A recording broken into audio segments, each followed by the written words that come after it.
Aaptamin diisolasikan dari spons Aaptos sp dan spons lain dari kelas Demospongiae, genus Aaptos dan kelas Suberitidae. Aaptos mengandung gugus 1H-benzo-DE16-naftiridin alkaloid yang dikenal sebagai aaptamin yang memiliki fungsi sebagai antimikroba, anti kanker, antibakteri, dan seterusnya. Aaptos dapat ditemukan di ekosistem laut dan memiliki morfologi yang tidak keras. Terdapat susunan spikula oxea yang tidak terlalu padat tersebar pada bagian ekstosom. Terdapat juga spikula style dan strongyle pada bagian ekstosom dan endosom, sesuai dengan gambar yang di slide tersebut. Sesuai dengan peraturan IUPAC, aaptamin bernama 89-dimetoksi 1H-benzo-DE16-naftiridin dan memiliki beberapa macam aktivitas farmakologis yang berbeda, diantaranya merupakan anti kanker, antibakterial, dan lain-lainnya. Sebagai anti kanker, aaptamin dapat menginduksi penghentian siklus sel G2-M yang dimediasi P21, dan jika digunakan sebagai antibakteri, aaptamin dapat mengobati infeksi Streptococcus aureus melalui penghambatan aktivitas sortase A2. Mengapa aaptamin diseleksi sebagai bahan baku sediaan farmasi berbasis bahan alam laut yang potensial dan berkelanjutan? Pertama adalah kelimpahan. Aaptamin diisolasikan dari spons laut dengan genus Aaptos yang tersebar luas dan kebanyakan ditemukan di perairan dan ekosistem laut, contoh di Laut Cina Selatan, Jepang, Indonesia, dan Karibia. Selain itu, aaptamin dapat langsung disintesis menggunakan alkaloid seperti quinolon. Selanjutnya, alasan pemilihan berdasarkan kondisi pemanfaatan yang sudah ada saat ini. Aaptamin yang berasal dari Ambon, Kepulauan Maluku menunjukkan aktivitas sitotoksik terhadap garis sel kanker limfomatikus dengan nilai inhibitory concentration sebesar 8,5. 2-metoksi-3-oksoaaptamin, senyawa turunan aaptamin yang diisolasi dari spons Aaptos yang berasal dari Kupang, Nusa Tenggara Timur, menunjukkan aktivitas antimikroba dalam kondisi aerobik dan hipoksia dengan nilai minimum inhibitory concentration sebesar 23. Kebutuhan yang dapat dipenuhi oleh aaptamin. Aaptamin dan turunannya menunjukkan aktivitas antitumor, antimikroba, dan antivirus. Senyawa tersebut memiliki sitotoksisitas yang kuat, terlihat dari kemampuan menginterkalasi DNA. Aaptamin dan turunannya juga telah dilaporkan memiliki aktivitas biologis yang beragam, termasuk aktivitas antioksidan dalam pengujian kimia, namun tidak dalam pengujian berbasis seluler, aktivitas anti-fouling terhadap zebra mussel, aktivitas penghambatan terhadap Staphylococcus aureus sortase A dan adesi S. aureus terhadap fibronectin, aktivitas antidepresan pada forced swimming test, tetapi tidak pada tail suspension test.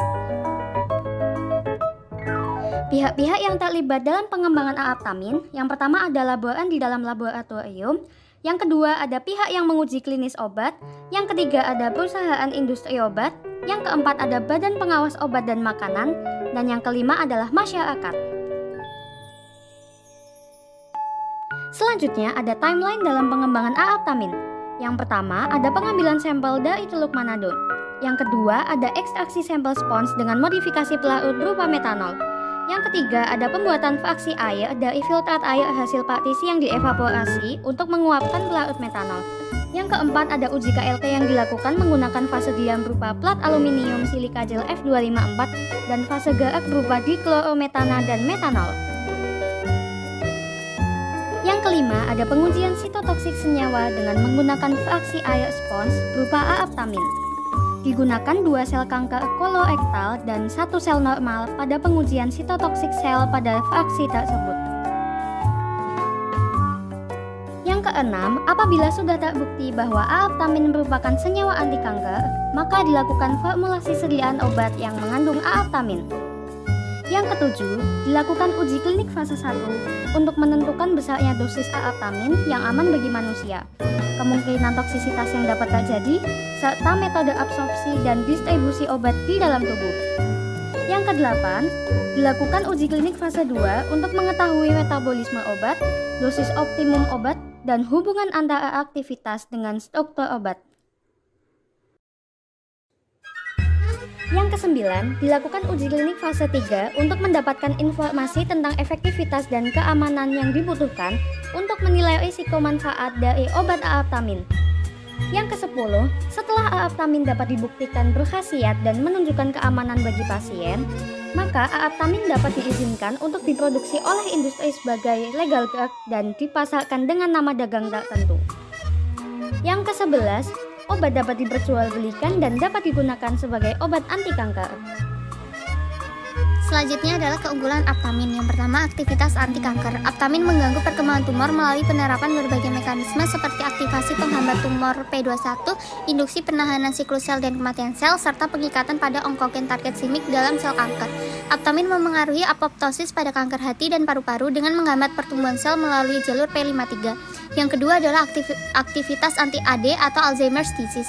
Aptamin menunjukkan potensi besar untuk memberikan efek anti-AD dengan secara langsung menghambat aktivitas asetilkolinesterase dan butyrylkolinesterase.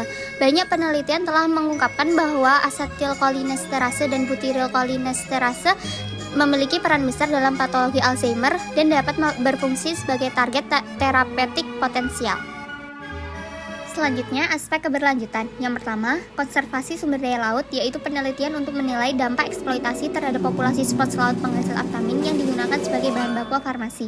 Yang kedua, pengembangan metode kultur dan ekstraksi.